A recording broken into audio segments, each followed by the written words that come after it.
Adidas a mis un terme à la collaboration avec Kanye West. Les Yeezy, c'est terminé et cette news a fait l'effet d'une bombe dans le monde de la sneakers. Kanye West, c'est probablement l'icône de la pop culture la plus influente de ces 10 dernières années. Que ce soit dans le rap ou dans la sneakers, il a été au sommet de son art et il a su apporter du renouveau et une approche visionnaire dans toutes ses créations. Il a le pouvoir de rendre mainstream des choses qui pourraient paraître trop avant-gardistes ou subversives. Non seulement il a la capacité de créer, mais aussi de convaincre en étant un leader d'opinion dans le monde entier, et très rares sont les profils similaires à Kanye West. Enfin bref, on n'a plus besoin de présenter le personnage ni ses œuvres, puisqu'elles finissent systématiquement par faire le tour du monde, d'abord en étant perçues comme ridicules, puis comme une tendance évidente que tout le monde s'arrache, comme ont pu l'être les Yeezy Foam Runner en devenant clairement le plus gros retournement de veste de l'histoire de la sneakers.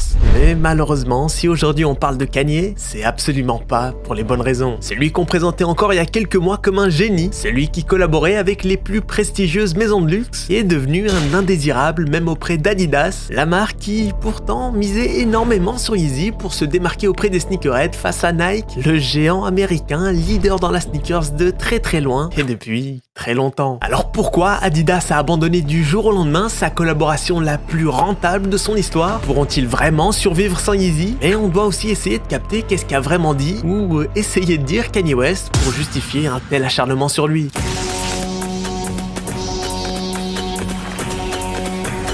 Salut, c'est Hugo, j'espère que vous allez bien. Comme chaque jour, on est parti ensemble pour une nouvelle plongée dans l'actualité en une dizaine de minutes. Nouvelle vidéo, et là, les refs, on s'apprête à parler d'un sujet assez sensible. Ça va mal tourner cette histoire. On va essayer de s'en tenir au fait et de vous retranscrire au mieux ce qui s'est passé avec Kanye West et ce qui risque de se passer pour la suite de sa carrière dans le sneakers game, mais aussi celle d'Adidas qui se retrouve dans une situation qui peut être jugée comme dramatique. Il y a encore une semaine, c'était difficile de ne serait-ce que s'imaginer qu'Adidas allait se débarrasser de Yeezy. C'était même plutôt l'inverse, où Kanye West faisait tout pour se délier de son contrat avec la marque aux 3 bandes. Pour Adidas, il n'y avait aucun doute, et Yeezy était une mine d'or et il fallait absolument la conserver, même si leur relation était assez conflictuelle. On en a déjà fait toute une vidéo, mais Kanye était clairement le candidat idéal pour être le plus gros designer, ou du moins le créatif de la sneakers le plus talentueux de ces 10 dernières années, tout en étant une célébrité extrêmement influente pouvant imposer sa vision dans le monde entier. On a vu que Nike a su capitaliser pendant une 40aine d'années sur le travail de Tinker Hatfield, qui leur a permis de se hisser au sommet du sneakers game, et Adidas avait très bien compris qu'avec Kanye à leur côté, ils pourraient à leur tour profiter du génie d'un designer pour exploser leurs résultats. Malheureusement, tout s'est pas passé comme prévu, et pour capter pourquoi on en est arrivé là, va falloir remettre du contexte sur cette histoire totalement bourbier. L'histoire, elle pourrait débuter des mois, voire même des années plus tôt, mais la vérité c'est que tout s'est accéléré ces derniers jours après que Kanye West s'en est pris à la terre entière, mais surtout aux mauvaises personnes. En quelques semaines, Kanye a décidé de se mettre le monde à dos en nous sortant d'abord des t-shirts White Lives Matter, qui signifie littéralement la vie des blancs compte, t-shirt dont il expliquera la signification en disant qu'il trouvait ça absurde que des blancs portent des t-shirts Black Lives Matter en insinuant que c'était limite rabaissant que des gens aient besoin de dire que la vie des noirs compte. Pour lui, c'est une évidence, et porter ce t-shirt permettait de tourner en ridicule ce discours en disant à son tour aux blancs que leur vie compte. Mais malheureusement pour lui, cette phrase a aussi une connotation assez bresson, puisqu'elle est associée à des mouvements racistes et suprémacistes blancs, et surtout, à ses côtés, on pouvait voir une certaine Candace Owens, qui est connue pour être une commentatrice politique anti-BLM, plutôt du côté de Trump, et on la décrit souvent comme une partisane de l'extrême droite. Beaucoup de gens la soupçonnent d'avoir bousillé le cerveau de Kanye et carrément de l'avoir radicalisé, puisqu'on reconnaît beaucoup de ses idées dans les propos récents de Kanye West. Il enchaînera en expliquant que le mouvement BLM était une énorme fraude, en s'appuyant sur les millions de dollars détournés par des dirigeants de la fondation, en expliquant aussi que George Floyd serait décédé principalement à cause de la drogue, et il enchaînera en se déclarant anti-avortement, en nous sortant que Bernard Arnault serait responsable de la mort de Virgil Abloh. Enfin bref, quand les marques se tuent à sortir des déclarations bidons pour plaire à tout le monde, Kanye il nous a fait littéralement l'inverse. On dirait qu'il cherchait à cocher toutes les cases pour déplaire à l'opinion publique et aux grandes institutions auxquelles il est toujours dépendant, même s'il est milliardaire. Mais pourquoi tu vas me mettre mal à l'aise ici devant tout le monde là? Tu viens gêner les gens comme ça là? Ces dérapages ou ces opinions controversées, appelez ça comme vous voulez, ça a très vite fait réagir énormément de célébrités, passant de Gigi Hadid à Jaden Smith, et finira même par se clash avec une journaliste de Vogue en disant qu'elle avait zéro flow et qu'elle était, comme la plupart des stars mainstream, un robot qui répète le même discours que les autres. Enfin bref, on n'était qu'au début du mois d'octobre, et pour l'instant, même si l'opinion publique et surtout des célébrités se retournaient contre lui, ça restait le bon vieux Kanye qui balance des dingueries qui choquent l'opinion publique, comme il a pu le faire avec ses propos sur l'esclavage. Ça aurait aurait pu s'arrêter là, et dans 3 mois on serait tous passés à autre chose, mais il y a eu un énorme plot twist, c'est qu'il s'est mis à avoir un discours jugé antisémite, où il déclarait clairement la guerre aux juifs selon ses propres termes. Il postait des screens de ses DM en expliquant que les juifs le menaçaient et voulaient le faire taire, qu'il était en guerre, et ce qui fera énormément de bruit, c'est son tweet où il dira être en Defcon 3 face aux juifs. Le Defcon, c'est une mesure d'alerte et de préparation de défense militaire, et en gros, Defcon 5, tout va bien, et Defcon 1, on est sur le niveau d'alerte maximale. Avec son tweet, on lit un message dangereux qui cible les juifs comme des ennemis auxquels Kanye doit se protéger. Ces tweets seront évidemment instrumentalisés par des groupuscules un peu bressons qui s'amuseront même à coller des banderoles sur des ponts pour porter leur soutien à Kanye West.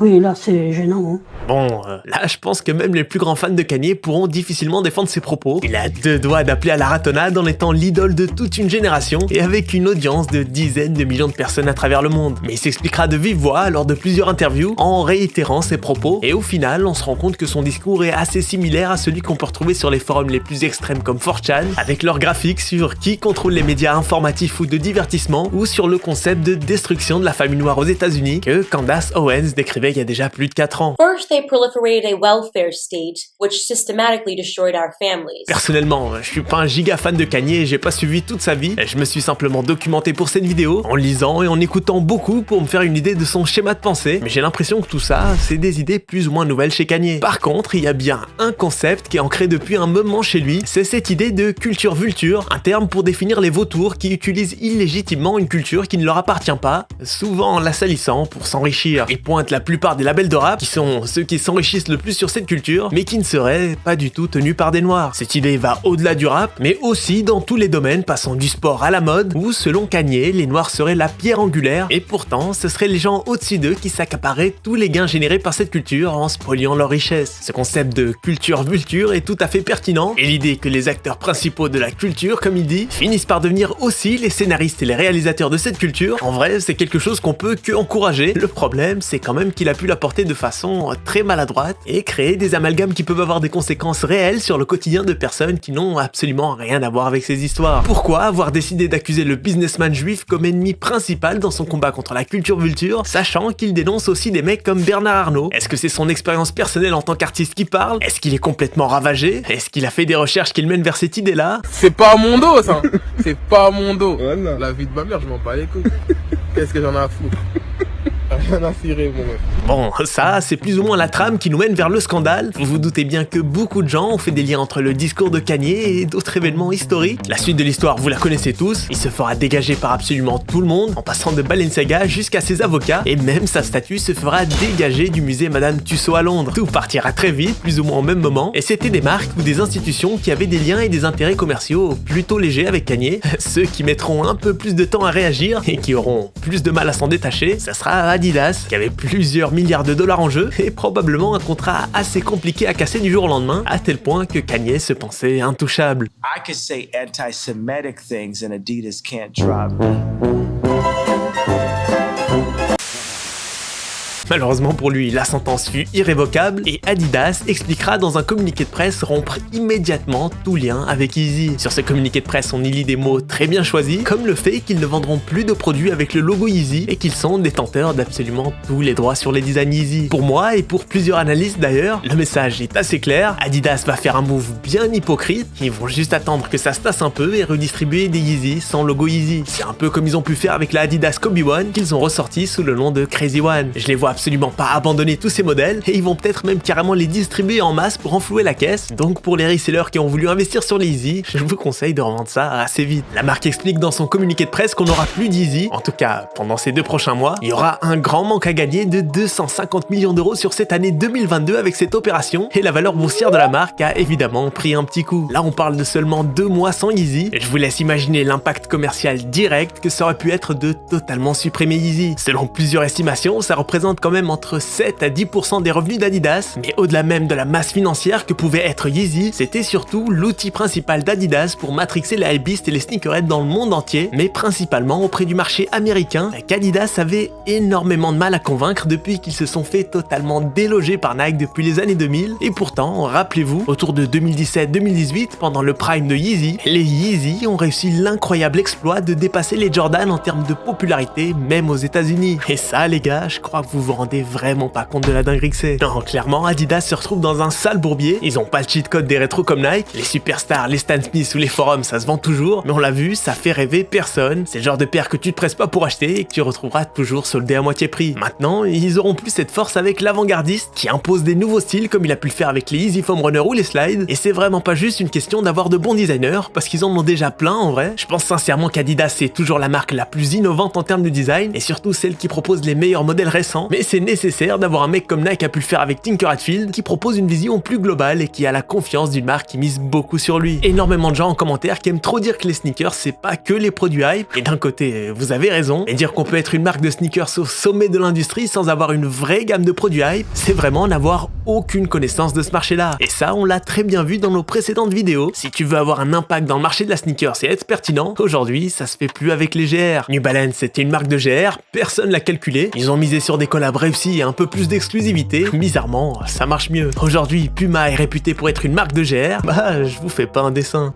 Non, clairement, Adidas perd un atout majeur et ils le savent très bien. Maintenant, faudra trouver quelqu'un pour reprendre le rôle ultra important qu'avait Kanye. On peut penser à des mecs comme Jerry Lorenzo ou Sean Waterspoon qui sont déjà chez Adidas, ou aller dérober des talents en signant pourquoi pas un gros contrat avec Saleh Bembury. Ils ont encore toutes les clés en main, mais ça se fera pas du jour au lendemain. Et cette histoire, ça va faire que de continuer de creuser l'écart entre Nike et Adidas. De son côté, Kanye, lui, est tout autant dans le bourbier et on estime déjà qu'il n'est plus milliardaire depuis que son deal avec Adidas a été annulé. Il a annoncé avoir perdu 2 milliards de dollars suite à cette histoire. Comme tous les quinries, il doit certainement avoir des tonnes de dettes au cul, mais il a surtout des plaintes qui lui réclament des centaines de millions de dollars et on dirait qu'il retourne gentiment à la case départ du Monopoly. Il avait pas l'air de s'attendre à perdre son contrat avec Adidas et on va probablement assister à des batailles juridiques entre eux pour essayer de récupérer le droit d'utiliser les designs. Malheureusement, ça risque certainement pas d'aboutir comme on a pu le voir avec Kawhi Leonard qui a pas réussi à récupérer son propre logo face à Nike. On peut imaginer un lancement de nouveaux modèles directement via Yeezy sans aucun collaborateur. On sait qu'apparemment il possède encore tous les droits pour ressortir ses Yeezy Slide et j'ai vu beaucoup de personnes prétendre que lancer sa propre marque en solo ça serait quelque chose d'irréalisable. Franchement, je vois pas trop pourquoi. Il a probablement énormément de contacts qui seraient prêts à continuer de bosser avec lui dans l'ombre. Il a des millions à poser sur la table, donc même si les banques le boycottent, il devrait pouvoir s'en sortir. Sa vision artistique plaît énormément et il a toute une audience qui a l'air de continuer à le suivre malgré tout. Et évidemment, ça sera clairement pas au niveau d'Adidas dès le départ et il y aura pas de technologie boost dans ses semelles. Mais bon, apparemment pour lui, c'est pas une option très envisageable puisqu'après s'être fait virer de chez Adidas, il s'est pointé au bureau de Skechers à Los Angeles sans rendez-vous, probablement pour tenter de négocier un contrat avec eux et créer de vrais Yeezy Skechers. Je sais pas trop ce qu'il espérait. On dirait y a personne qui l'a prévenu que la terre entière le boycotte. Il est con quoi lui.